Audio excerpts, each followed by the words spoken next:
हमारे यहां बिना वेद के शिक्षा की कोई परिकल्पना है ही नहीं।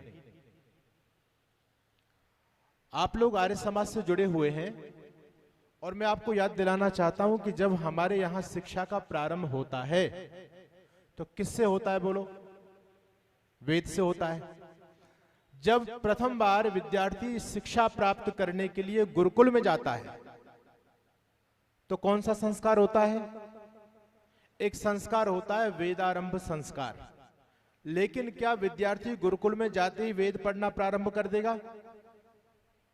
उसको तो अभी वर्णमाला पढ़नी पड़ेगी। अभी तो वो वर्णमाला नहीं जानता, लेकिन संस्कार का नाम क्या है? वेदारंभ संस्कार। ऋषि क्या बताना चाहते हैं? हमारा भारतीय दर्शन क्या कहना चाहता है कि आपको जो कुछ भी पढ़ना है वो वेद के आरंभ के लिए पढ़ना है। आपका टारगेट क्या है? वेद है। याद रखना, हमारी भारतीय शिक्षा में बिना वेद के शिक्षा का कोई महत्व नहीं है, और वो क्यों नहीं है उसकी भी मैं परिकल्पना आपके सामने रखने का प्रयास करूंगा। दूसरी तरफ आप लोग जानते हैं हमारे यहाँ संस्कार दिया ऋषि दयानंद ने। संस्कार विधि में एक संस्कार है जात कर्म संस्कार, और जात कर्म संस्कार के अंदर दो कर्म विशेष होते हैं। पहला कर्म क्या है? पहला कर्म यह है कि पिता बच्चे की जिह्वा पर क्या लिखता है? ओम लिखता है, और बच्चे के कान में क्या बोलता है? त्वम वेदोऽसि। बात को पकड़ने का प्रयास करना। पिता बच्चे की जिह्वा पर ओम लिखता है और वेद कान में बोलता है त्वम वेदोऽसि, यानी तू वेद है, तेरा जीवन वेद के लिए है।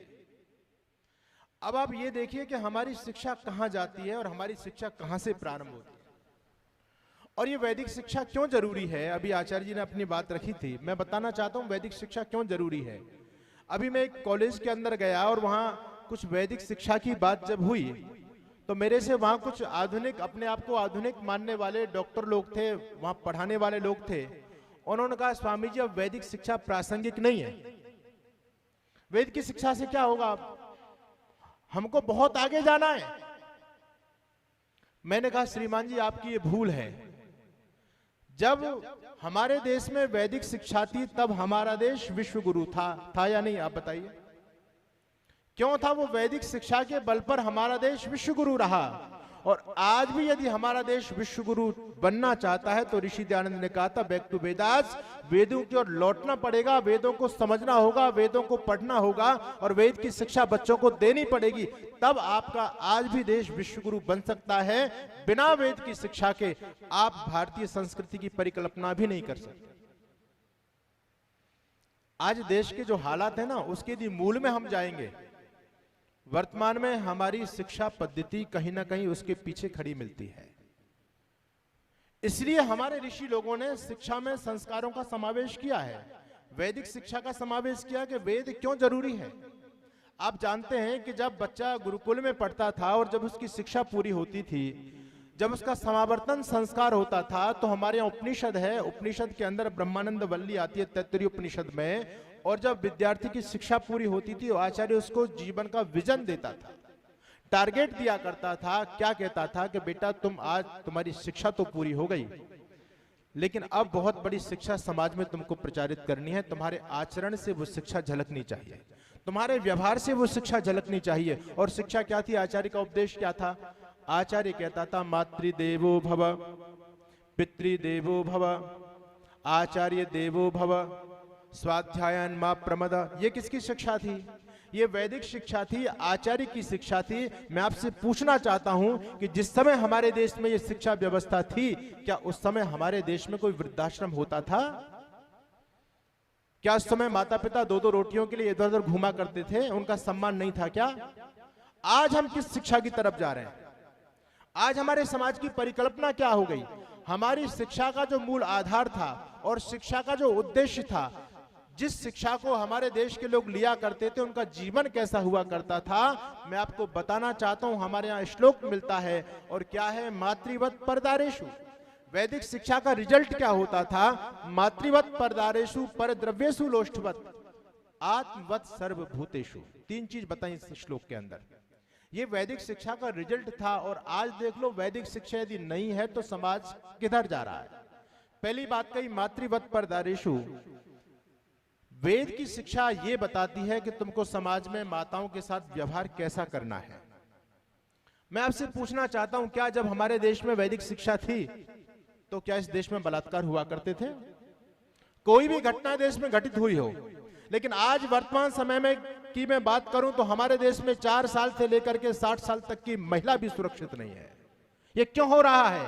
ये इसलिए हो रहा है कि हमने आधुनिकता की बहुत बखान की, आधुनिकता के बहुत स्पीच दी कि हमको बहुत आगे बढ़ना है, लेकिन कौन से वो ऐसे पॉइंट थे जिनसे हम समाज में आगे बढ़ सकते हैं, वो लोगों को नहीं पता। केवल हमारी हवाई फायर चलती है। ये देश का पावन चरित्र था कि हमारे यहाँ कहते थे कि बेटा तुम्हारी जो उम्र की है, हम उम्र की है, वो तुम्हारी बहन है, जो तुमसे छोटी है वो तुम्हारी बेटी के समान है, और जो तुमसे उम्र में बड़ी है वो तुम्हारी माँ के समान है। ये हमारी वैदिक शिक्षा का रिजल्ट था। वेद के अंदर मातृशक्ति का कितना सम्मान है, आप लोग इस बात को जानते हैं। मैं निवेदन यही करना चाहता था, जब वैदिक शिक्षा थी इस देश में तो देश का चरित्र क्या था? इस देश में सब कुछ सुरक्षित था, इस देश का चरित्र सुरक्षित था, इस देश के लोगों का ईमान जिंदा था। जब से हम लोगों ने वेदों को छोड़ा है और हम आधुनिकता के पीछे भगे हैं, मैं आधुनिकता का विरोधी नहीं हूं, लेकिन मैं एक बात कहता हूं, हमारे ऋषियों ने कहा साक्षरा विपरीताश्चेत राक्षसा भवन्ति। आप लोगों ने साक्षर शब्द सुना है। साक्षर का मतलब क्या होता है? साक्षर का मतलब होता है पढ़ा लिखा व्यक्ति, एजुकेटेड पर्सन। और जब साक्षर शब्द को उल्टा करेंगे तो क्या बनेगा? राक्षस। साक्षर को उल्टा करेंगे तो क्या बनेगा? राक्षस बनेगा। ऋषि लोग ये कहते हैं कि यदि शिक्षा के अंदर वैदिक शिक्षा का समावेश नहीं होगा, यदि शिक्षा के अंदर संस्कारों का समावेश नहीं होगा, तो व्यक्ति पढ़ लिख करके भी कैसे काम करेगा? राक्षसों वाले करेगा। क्या आज लोग ऐसे आप उदाहरण देख नहीं रहे हैं? कितने सारे उदाहरण हैं। डॉक्टर तो व्यक्ति बन गया, लेकिन डॉक्टर बनकर के लोगों की सेवा करनी चाहिए, ये उसके मस्तिष्क में नहीं है। उसका विजन केवल पैसा कमाना है, और पैसे कमाने के लिए वो किसी की गर्दन भी काटता है, किसी का पेट भी काटता है। इसमें वो थोड़ा भी परहेज नहीं करता, क्योंकि शिक्षित तो है, शिक्षित में कमी नहीं है, लेकिन जो शिक्षा संस्कार देने वाली शिक्षा थी वो शिक्षा हमसे निकल गई। आज का जो पॉइंट है वो यही कहना चाहता है कि शिक्षा के साथ वेद अवश्य होना चाहिए। वेद हमारा धरातल है, वेद हमारा मूल है, वेद हमारे संस्कृति का प्राण है, वेद हमारी संस्कृति की अवधारणा है। जब तक देश में शिक्षा के मूल में वेद रहा, तब तक हमारा देश विश्व गुरु रहा, तब तक हमारा देश सोने की चिड़िया रहा, तब तक हमारे देश के राजा महाराजा इस बात की घोषणा किया करते थे, एतद् देश प्रसूतस्य सकाशादग्र जन्मना स्वम स्वम चरित्र शिक्षण पृथिव्याम सर्वमानवा। ये हमारी वैदिक शिक्षा का दर्शन था। एक पुस्तक आप लोग पढ़िएगा, मैगस्थनीज का भारत वर्णन।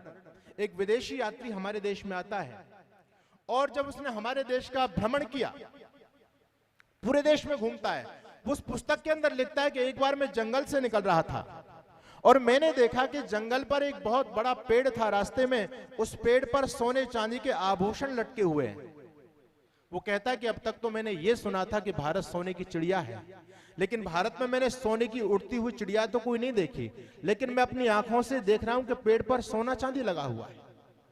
उसने भारत के एक व्यक्ति से पूछा कि श्रीमान जी, क्या भारत की वनस्पति फल फूल नहीं देती?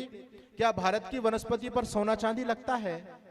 तो कहता है कि भारत के व्यक्ति ने कहा कि नहीं श्रीमान जी, ऐसा नहीं है, हमारे देश की वनस्पति फल फूल देती है। बोले ये सोना चांदी के आभूषण इस पर लगे हुए हैं, ये कैसे इस पर लगे हैं?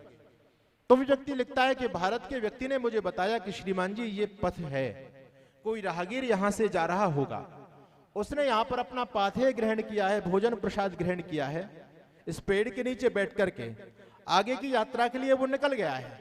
उसके पास कोई आभूषणों की पोटली रही होगी, वो व्यक्ति आगे तो निकल गया, लेकिन अपने आभूषणों को छोड़ करके चला गया। पीछे वाला जब पथिक आया, उसने देखा कि किसी व्यक्ति के आभूषण छूट गए हैं, तो उस व्यक्ति ने उस पोटली को खोल करके और उसके सारे के सारे आभूषण पेट पर टांग दिए, जिससे जब वो व्यक्ति अपने आभूषणों की खोज में वापस लौटेगा तो उसको किसी भी प्रकार की कोई दिक्कत नहीं होगी। ये इस देश का चरित्र था। ऋषि कहते थे मातृवत पर दारेशु पर द्रव्येशु लोष्टवत। ये हमारी वैदिक शिक्षा का आधार था। दूसरे की कितनी भी महत्वपूर्ण चीज हो, तुम्हारे लिए वो केवल लोष्टवत है, मिट्टी के ढेले के समान। ये हमारी वैदिक शिक्षा का प्रारूप था। आत्मवत सर्वभूतेषु। आज देख लो, तीनों में ही गड़बड़ हो गई। हमारे देश में मातृशक्ति की सुरक्षा की हम कल्पना, सरकार इतनी सारी योजनाएं बना रही है, इतनी सारी योजना बना रही है, लेकिन फिर भी ऐसे जो है दुर्घटनाएं समाज में दिन प्रतिदिन घटित होती हैं। समाचार पत्रों में देखते हैं, टेलीविजनों में देखते हैं, कितने सारे कांड होते हैं। क्यों हो रहे हैं? क्योंकि हमने वैदिक शिक्षा से काट दिया अपने आने वाली संतति को।